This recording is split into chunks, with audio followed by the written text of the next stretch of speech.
Joining us now to discuss what Alexei Navalny's death might mean for the world is Yaroslav Trofimov. He is the chief foreign affairs correspondent for the Wall Street Journal, a native of Ukraine, and a two-time finalist for the Pulitzer Prize in International Reporting. Thank you so much for joining us tonight. If Vladimir Putin is responsible for Navalny's death, why would he want him dead now? Well, I think Vladimir Putin, President Putin, has always been determined to show his strength. I think he feels that the wind is in his sails now. He sees that American aid for Ukraine has been stalled in Congress, and he is really having a winning streak on the battlefield as well, with the capture of Avdiivka, his first battlefield success in Ukraine since May last year. Navalny's wife, Yulia, posted a video overnight in regards to her husband's death. She said Putin wanted to kill our hopes, our freedom, our future. She was ostensibly talking to Russians, but do you think that she may have also been talking to Ukrainians? Oh, absolutely, absolutely. And Putin doesn't hide his goals in Ukraine. His initial war objective was to destroy the Ukrainian state, wipe out Ukraine, and he is faithful to the idea. He just spent half an hour telling Tucker Carlson that Ukraine is really Russia. Is it possible Putin has overplayed his hand and that the world, the U.S. included, will only want to give Ukraine more money, more weaponry? Yes, maybe, perhaps there will be more willingness to help Ukraine.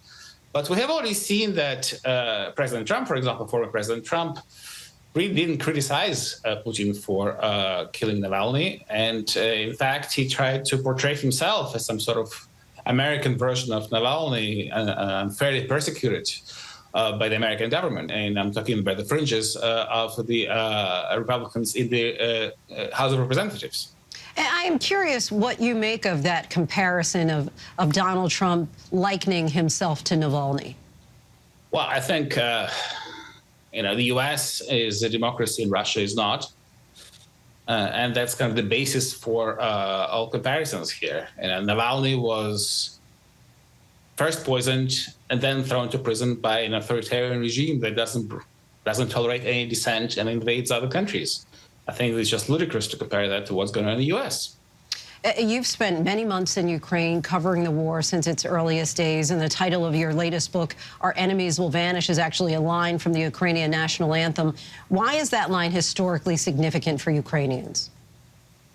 Well, that anthem dates back to the 19th century, when the whole idea of Ukraine was just a dream as an independent country, when the Ukrainian language and culture were banned by Russia. And now we've seen in these 2 years of war that despite facing a much more powerful, much more numerous Russian army, Ukraine is still around. It's had managed to liberate about half of the land initially conquered by Russia. And even though it's starved of ammunition now because of inaction by the U.S. Congress, it's still fighting ferociously.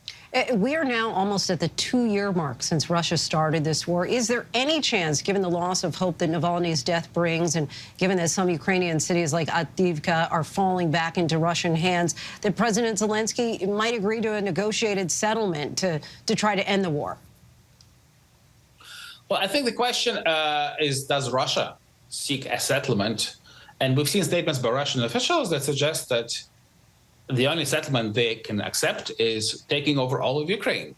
The former Russian president, Dmitry Medvedev, who is the head of Russia's ruling party, just in January, said that any Ukrainian state, no matter how friendly to Russia, is unacceptable, and Ukrainians have a choice of dying or becoming Russians. I think that's very crystal clear. And for Ukrainians, what is it to negotiate other than their own annihilation? So I think there's little prospect, certainly this year, for any peaceful settlement. Yaroslav, we thank you so much for your time and insight. Really appreciate it. Thank you.